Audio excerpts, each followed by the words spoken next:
시작했습니다. 이제 17페이지 하겠습니다. 사전 방문, 이 부분이죠. 품질증명단, 저번 시험부터 살짝 나왔었죠. 그래서 사용검사 받기 전에 이 사업주체들이 입주 예정자한테 사전 방문을 해서 당신들 살 집에 가서 보세요. 이렇게 안내를 해주는 통지해야 됩니다. 그래서 보니까 뭐가 문제 있더라 라고 할 때는요, 일정 기한이 있죠. 보시면 공용부는 사용검사일까지 전유분들을 인도하려까지 다 조치를 완료해야 된다 라고 하는 부분이 있습니다. 자, 근데 보니까 어딥니까? 사업자가 보니까 하자 아니다 라고 판단할 때는 사용검사권자한테 확인을 요청을 한다. 그러면 사용검사권자는 품질증명단 등한테 자문 등을 요청해서 이제 확인을 하게 됩니다. 자, 그리고 이제 품질증명단 있죠. 시도지사가 설치한다. 이 부분 체크하시고요. 또 결과편 보시면은 300세대 이상인 주택단지일 때는 시공 품질을 점검을 하게 되어 있다. 업무대상 요 체크를 꼭 해주시고요. 보안편을 딱 보시면은 요청 제출한 점검 결과를 사용검사일부터 2년 이상 보관해야 된다. 체크를 또 해주세요.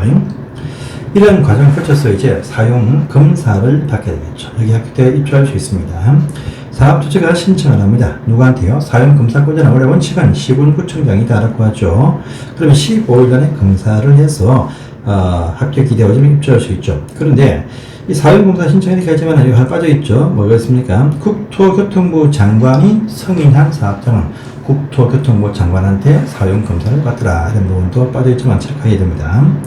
자, 예외는 넘어가시고 검사는 단위입니다. 원칙 보시면 사업계획 단위별이다. 사업계획에 나와 있는 모든 공정 있죠. 101호, 102호, 103호, 101종, 102종, 103도 부대 공시설, 조경시설 다 일체가 다 완성해야 된다. 그것이 원칙입니다. 그런데 예외편 보시면은요, 주택 건물일 때는 전체가 다 부대지설 완성이 안 되어도 동별로 101종, 102종 그 동만 먼저 완성되면 동별 검사 받고 입주할 수 있고 다 등기 칠 수 있다는 말입니다. 또 분할 승인 보시면 109, 209 공구별로 분할이 되어진 그 단지는요, 공구별로 사용검사, 공구별로 뭡니까 착공신고 허락 안 했습니까? 그래서 보시고요.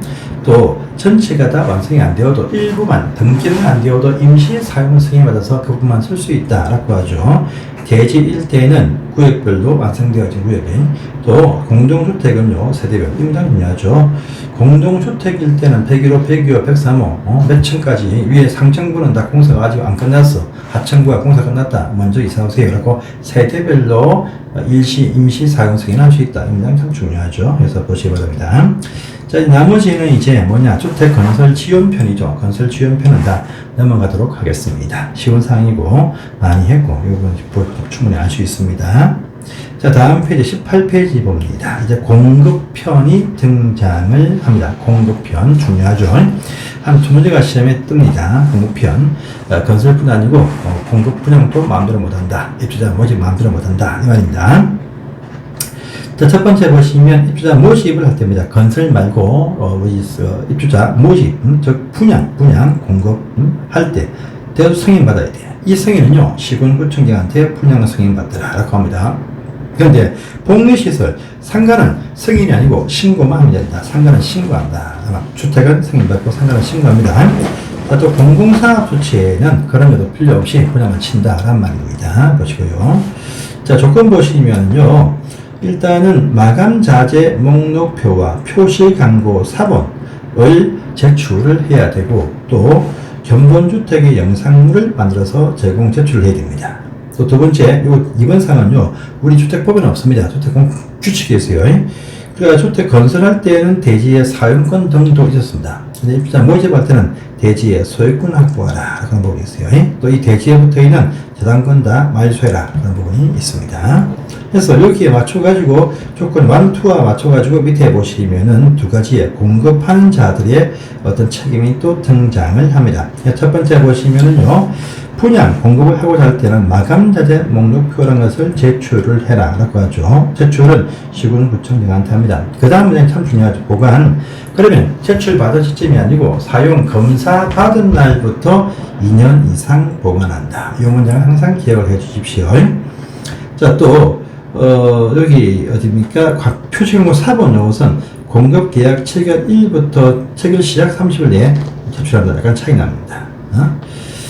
자, 변경편 보시면 그 이후에 실제 공사하려고 마감재를 매입하려고 하니까 생산이 안 돼. 품귀 현상이 발생했다. 그러면 같은 질 이상으로 설치한 다음에 통보만 해주면 된다.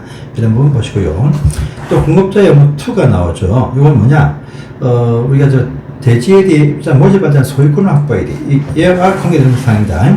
그래서 시계 보시면 입주자 모집, 입주자를 모집을 활동한 다음에 그 대지의 소유권 등에 함부로 다른 권리 설정하지 마라. 그만 되겠습니다. 그래서 보시면 입주자 모집 공고 승인 신청 1부터 입주 예정자들이 소유권 이전 등기 신청이 가능한 날. 이게 뭐냐? 이 통지 예정 입주 가능입니다. 이날 이후 90일까지 입주 예정자의 동의 없이 타 등기 설정하거나 또 기타 처분을 하지 마라. 라고 하면 딱 뜹니다. 만약에 동의 없이 했다. 그건 다 무효가 된다. 이렇게 처리합니다. 그런데 실제 보시면요, 타등기 합니다. 우리가 중도금 담보대출이라고 그러죠. 주택 구입 작업을 위해 유무자 설정한다. 또 사업자 파손으로 사업자가 바뀌었다. 등 이런 사유이면 타등기 설정해서 돈을 융통을 할 수도 있게 해줍니다. 자, 이렇게 무효가 된다는 것을 또 부기 등기를 딱 해줘요. 외부에 공시한다 이 말이죠. 언제 하냐고 시기도 중요합니다. 대지는 입주자 모집 공고 승인 신청과 동시에 할 것이고, 주택은 사업자 앞으로 소유권 보존 등기할 때 그때 주택 건물에 대해서 실시한다. 이 부분도 체크를 해주고 시험에 잘 뜨는 사항입니다. 보십시오. 자, 또 오른편에 보시면 반대로 입주자들한테도 책임을 부여하죠. 입주자 투입군이다. 우리 법은요, 한국의 국민들을 잠재적인 투입군으로 보고 얘기합니다. 그래서 보시면 첫 번째 공급질서 교란이 금지. 이게 뭐냐? 당첨 선정되면 큰 수익이 발생하죠. 선정 당첨되기 전에 붙는 어떤 책임이다 보면 되겠습니다. 당첨되기 전에 먼저 남들보다 먼저 빨리 선정될 수 있는 당첨될 수 있는 지위가 있습니다. 이 지위를 피받고 팔지 마라. 이 말 되겠습니다. 그 지위가 뭐냐? 5개 지위가 나오죠. 중요합니다. 주택조합원의 지위, 지역과 직장주택조합원의 지위, 이것도 조합원한테 우선 공급을 한다 해서 우선 지위가 됩니다. 또 주택상환사채, 이것도 보시면 우선 지위에 포함이 되어집니다. 세 번째, 제할 때 많이 하죠. 입주자 저축증서, 청약통장들 제일 많이 합니다. 이것들 하지 마라, 팔지 마라 입니다. 자, 그리고 시군구청에서 발행해준 무허가 철거 등 증명서와 또 공익사업을 통해서 발생되어진 이주 대책자 지위, 그럼 이주 대책용 아파트가 우선 나옵니다. 이주 대책용 아파트 받으면 좋습니다, 여러분들. 저기 근간에 큰 사업을 한다. 그래서 이주 대책자가 나왔다. 그러면요, 새 아파트 지어줍니다.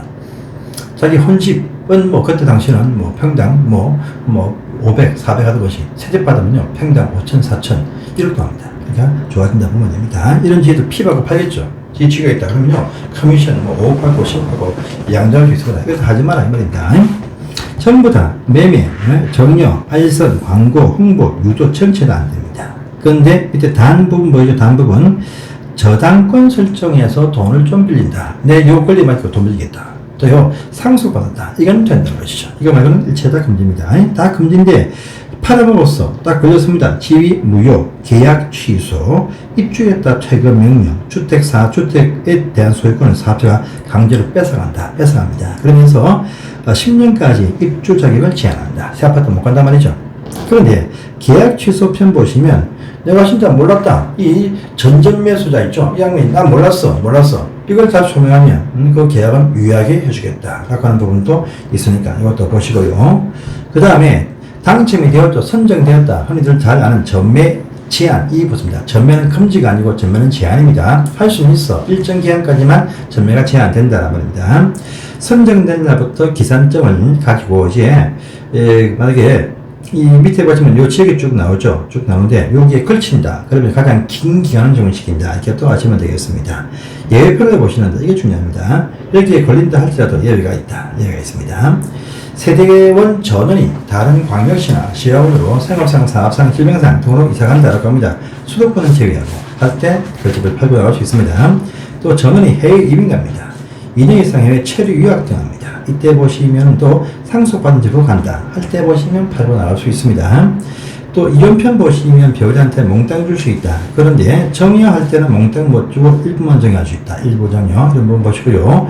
이주 대책용 주택에 가보니까 영 형편이 없어. 지역이 영 저 멀리 자기들 생활 경우에서 100km밖에 있어. 안 되겠죠. 확인받고 나올 수 있습니다. 또 경매나 공매 통해서 시위가 있을 수 있다. 법적인 어떤 정상적인 이전입니다.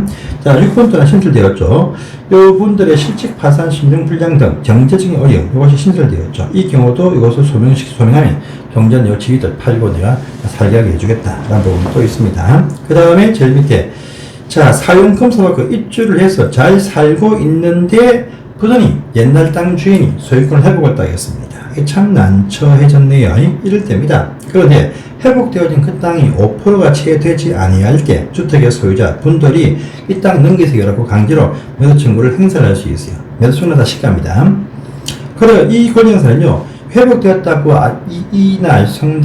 이날부터 2년 안에 이 송달을 하면 소유권을 탁 넘어오게 됩니다.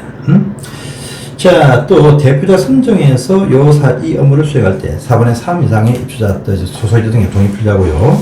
이때 발생한 모든 비용은 원사업자한테 내놔라. 이렇게 보상을 행사를 할 수 있다. 이런 부분 보시면 되겠습니다. 자, 보시고요. 자, 그 다음 페이지는 분양가 상한제네요. 요 순장이 좀 많으니까 다음 시간에 하겠습니다. 감사합니다.